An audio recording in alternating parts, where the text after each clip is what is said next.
جی السلام علیکم ورحمۃ اللہ وبرکاتہ۔ میرے محبوب قائد میاں محمد نواز شریف صاحب کی واپسی ہو چکی ہے۔ وہ ایک کے بعد ایک مقدمے سے بری ہوتے جا رہے ہیں۔ میرے سامنے اس وقت سپریم کورٹ کے 5 رکنی بینچ کا فیصلہ ہے، بلکہ فیصلے کے چند اہم پوائنٹس ہیں جن کی بنیاد پر نواز شریف کو بری نااہل کیا گیا تھا، اور پھر اس کے بعد ریفرنسز دائر ہوئے، پھر اس کے بعد ان کو سزا ہوئی۔ سپریم کورٹ کے 5 رکنی بینچ کے فیصلے میں ایک شعر ہے: تو ادھر ادھر کی نہ بات کر، یہ بتا کہ قافلہ کیوں لٹا، مجھے راہزنوں سے گلا نہیں، تیری راہبری کا سوال ہے۔ جب نواز شریف کہہ رہے تھے کہ یہ سازش ہے، مجھے نکالا جا رہا ہے، فلاں ہو رہا ہے، یہ ہو رہا ہے، تو اس وقت جج صاحبان نے فیصلے میں لکھا تو ادھر ادھر کی نہ بات کر، یہ بتا قافلہ کیوں لٹا، یعنی یہ ملک کیوں لوٹا، ہمیں کیوں لوٹا، ہم تیرے پیچھے تھے، آپ قافلے کے آگے تھے، مجھے رازنوں سے گلا نہیں، تیری رابری کا سوال ہے۔ اور سپریم کورٹ نے پوائنٹس کیا لکھے: آپ صادق اور امین نہیں رہے، آپ نے بددیانتی کی، مکمل سچ نہیں بتایا۔ اور سپریم کورٹ نے کہا آج ہمارا دل ٹوٹ گیا ہے، یعنی جو آپ نے جھوٹ بولے۔ اور سپریم کورٹ نے یہ بھی کہا کہ آپ کچھ لوگوں کو زیادہ وقت کے لیے اور زیادہ لوگوں کو کچھ وقت کے لیے تو بیوقوف بنا سکتے ہیں، لیکن سب لوگوں کو ہمیشہ کے لیے بیوقوف نہیں بنا سکتے۔ پھر سپریم کورٹ نے یہ بھی کہا، سپریم کورٹ کے ججز نے، جو بچے باہر ہوتے ہیں، کبھی پرفیوم بھجواتے ہیں، کبھی ٹائی بھجواتے ہیں، کبھی چھوٹا موٹا گفٹ بھجواتے ہیں، مگر آئے روز آپ کے بچے کروڑوں آپ کو بھجوا رہے ہیں اور ہیں بھی آپ کے زیر کفالت، کوئی سورس آف انکم بھی نہیں ہے، لیکن ان کی طرف سے کروڑوں آ رہے ہیں، اور آپ کہہ رہے ہیں ہمیں پتہ ہی نہیں وہ بزنس کیا کرتے ہیں یا وہ ہیں کیا، اور کاروبار ہے ہی کوئی نہیں۔ اور سپریم کورٹ نے یہ بھی لکھا اپنے پوائنٹس میں: ملک کے سب سے بڑے عہدے دار کے جھوٹ پر آنکھیں بند نہیں کی جا سکتی۔ نواز شریف نے سوالات کے جوابات دینے میں دیانتداری نہیں دکھائی۔ نواز شریف نے کئی مواقع ملنے کے باوجود سچ نہیں بولا۔ اللہ نے ملک کا حاکم بنایا، یہ رویہ اور کردار شرمناک ہے۔ 2006 میں تحریر شدہ ٹرسٹ ڈیڈ کا دفاع 2007 میں کمرشل ہونے والے فونٹ سے کرنا یہ وزیر اعظم کو زیب نہیں دیتا۔ حکمران کا کردار گفتار میں فرق نہیں ہونا چاہیے، اس لیے نہیں چھوڑ سکتے کہ نواز شریف ملک کے وزیر اعظم ہیں۔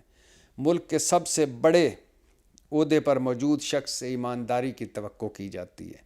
عوام کی تقدیر کے فیصلے کرنے والوں کو دیانتدار ہونا چاہیے۔ نواز شریف جیسے افراد کو رعایت دی تو سیاست میں تباہی آ جائے گی، ویسے تو تباہی پہلے ہی آ چکی ہے۔ عوام کی نمائندگی کرنے والوں کو رعایت دے کر دیکھ لیا، کوئی فائدہ نہیں ہوا۔ نواز شریف حقائق سے باخبر 80 کی دہائی سے سیاست تجارت کر رہے ہیں۔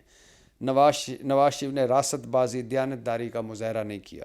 اعلیٰ ترین عہدے پر بیٹھے نواز شریف کے حواری ہر ادارے میں بیٹھے ہیں۔ نواز شریف نے اس حقیقت کا پورا ادراک ہی نہیں کیا کہ وہ سب کو بیوقوف نہیں بنا سکتے۔ یہ سپریم کورٹ کے 5 رکنی بینچ کے فیصلے کے چند پوائنٹس ہیں جنہوں نے نواز شریف کو نااہل کیا، اور بعد میں نواز شریف کو ایون فیلڈ اور العزیزیہ میں سزائیں ہوئیں اور وہ جیل گئے، اور اس کے بعد فلیگ شپ سے ٹیکنیکل بنیادوں پر بری ہوئے۔ پھر اس کے بعد ساری کہانی آپ کے سامنے ہے، کس طرح نواز شریف سابقہ اسٹیبلشمنٹس کی مدد سے جعلی میڈیکل رپورٹوں پر لندن چلے گئے، اور پھر تب واپس آئے جب رسک فری اور گارنٹیوں بھری واپسی کی لندن میں ڈیل ہوئی۔ خود بتاتے ہیں مسلم لیگ نون والے۔ اب واپس آ چکے ہیں، فلیگ شپ ختم، ایون فیلڈ ختم، مفروری ختم، مجرم کا سٹیٹس ختم، ٹائٹل ختم، ساری جائیدادیں، پیسہ، بینک بیلنس واپس مل گیا، زمینیں واپس مل گئیں، وزیر اعظم کا پروٹوکول مل گیا، جماعت کی سربراہیاں کر رہے ہیں۔ 5 جج کہہ رہے تھے سپریم کورٹ کے کہ یہ ہے، یہ پوائنٹس۔ آپ سوچئے اس ملک میں کیا کیا جائے۔ اس ملک کے 5 بڑے جج صاحبان کہہ رہے ہیں کہ نواز شریف خدا کا خوف کر، تو نے اس قوم کو بیوقوف بنایا، پارلیمنٹ میں جھوٹ بولا، تم نے اس ملک کے ساتھ دغا بازی کی، عہدے کے ساتھ دغا بازی کی، تم صادق اور امین نہیں رہے، تم جھوٹے نکلے، تم نے سچ نہیں بولا، ہم نے پھر سے نواز شریف صاحب کو دھو دھا کے لانڈری سے نکال کے چوتھی مرتبہ پھر وزیر اعظم بنا رہے ہیں۔ آپ کی مرضی ہے، آپ کا ملک ہے، اور جیسا آپ چاہتے ہیں۔ اور یہ بھی سنتے جائیے کہ جج ارشد ملک، جس نے العزیزیہ میں نواز شریف صاحب کو سزا سنائی تھی، وہ جج ارشد ملک جس کی ایک غیر اخلاقی ویڈیو جو 2000 سے 2003 کے دوران ملتان میں بنی تھی، اس غیر اخلاقی ویڈیو پر مبینہ طور پر ناصر بٹ اور ان کے لوگوں نے اس ویڈیو کی بنیاد پر جج ارشد ملک کو بلیک میل کیا اور ویڈیوز بنائیں، اور پھر جج ارشد ملک کو پہلے احتساب عدالت کا جج لگوایا، پھر اپنے کیس لگوائے، اور پھر اس کے بعد اس کی آڈیو ویڈیوز بنائیں اس ایک غیر اخلاقی ویڈیو پر، اور پھر اس کے بعد وہ پریس کانفرنس کی اور وہ متنازع کر دیا جج کو۔ جج، اور یقین کریں وہ ویڈیو آج تک کسی نے اس پہ نہیں کی، میں حیران رہ گیا۔ اچھا، جج ارشد ملک کا ایک حلف نامہ بھی تھا، وہ حلف نامہ جج ارشد ملک نے اسلام آباد ہائی کورٹ میں جمع کروایا۔ اس نے بتایا کہ فروری 2018 میں میر جیلانی ناصر جنجوعہ مجھے ملے۔ ناصر جنجوعہ نے کہا مسلم لیگ کے بڑے سے سفارش کر کے میں نے تمہیں جج لگوایا ہے۔ جب ناصر جنجوعہ صاحب نواز شریف صاحب کے دوست ہیں، آج کل بھی ساتھ ہوتے ہیں۔ جب ہل میٹل کا کیس چل رہا تھا، نواز شریف حامیوں نے دوبارہ رابطہ کیا کہ نواز شریف کو بری کر دو۔ یہ جج ارشد ملک پہ جب ویڈیو سامنے آئی، مریم نواز نے پریس کانفرنس کی، تو اس کے بعد جج ارشد ملک کو سسپینڈ کیا گیا۔ تو پھر انہوں نے اس کے جواب میں یہ حلف نامہ جمع کروایا کہ میں کس طرح مجھے مسلم لیگیوں نے بلیک میل کیا اور میرے ساتھ کیا ہوا، یہ ساری کہانی ہے۔ پھر کہتے ہیں فلیگ شپ ہل میٹل پر جرہ کے دوران ناصر جنجوعہ مہر جیلانی نے پھر رابطہ کیا، منہ مانگی قیمت لے لو، نواز شریف کو بری کر دو۔ مجھے کہا گیا کہ 10 کروڑ یوروز لے لیں، 2 کروڑ یوروز بار گاڑی میں پڑے ہیں۔ رقم لینے، رشوت لینے سے انکار کیا تو دھمکیاں دی گئیں۔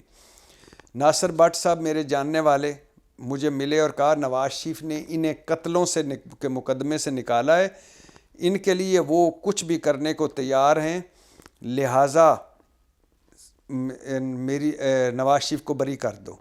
جب میں نے ان تمام دھمکیوں پیشکشوں کے باوجود میرٹ پر فیصلہ سنایا کہ العزیزیہ میں نواز شریف کو سزا دی اور فلیگ شپ میں بری کر دیا، تو پھر 2019 میں رشوت میں ناکامی کے بعد مجھے بلیک میل کرنا شروع کر دیا۔ ناصر بٹ نے کہا انتظار کرو، تمہاری ایک ویڈیو دکھانی ہے تمہیں۔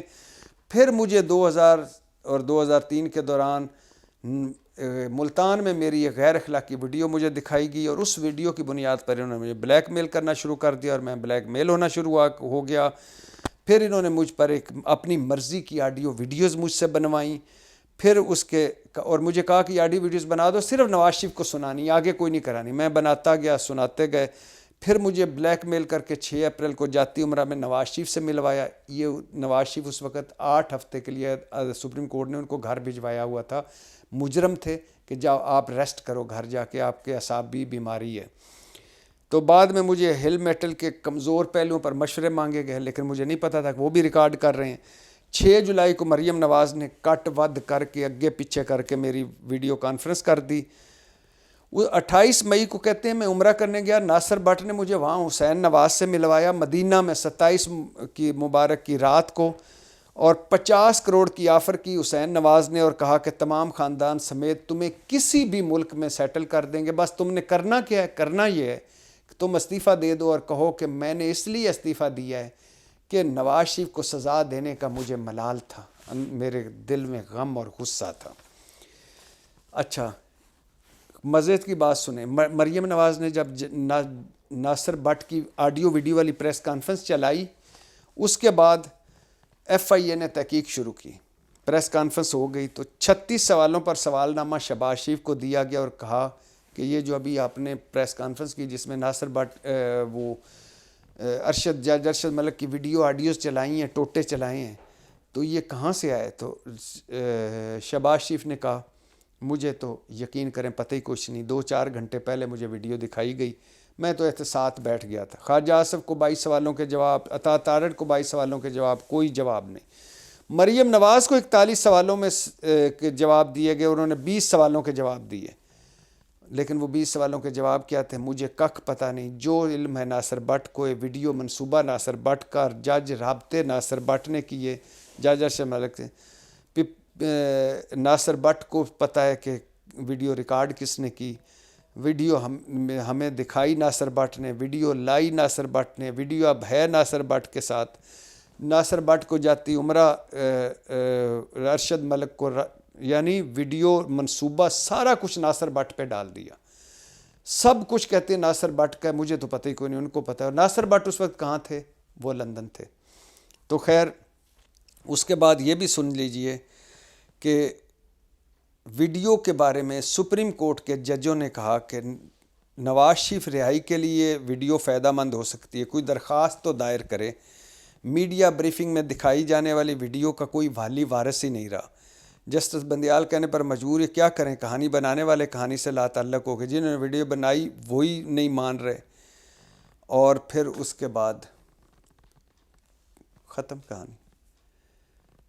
ویڈیو موجود ہے، جج ارشد ملک کا حلفیہ بیان موجود ہے، لیکن سزا ختم ہو جائے گی، سب کچھ ختم ہو جائے گا۔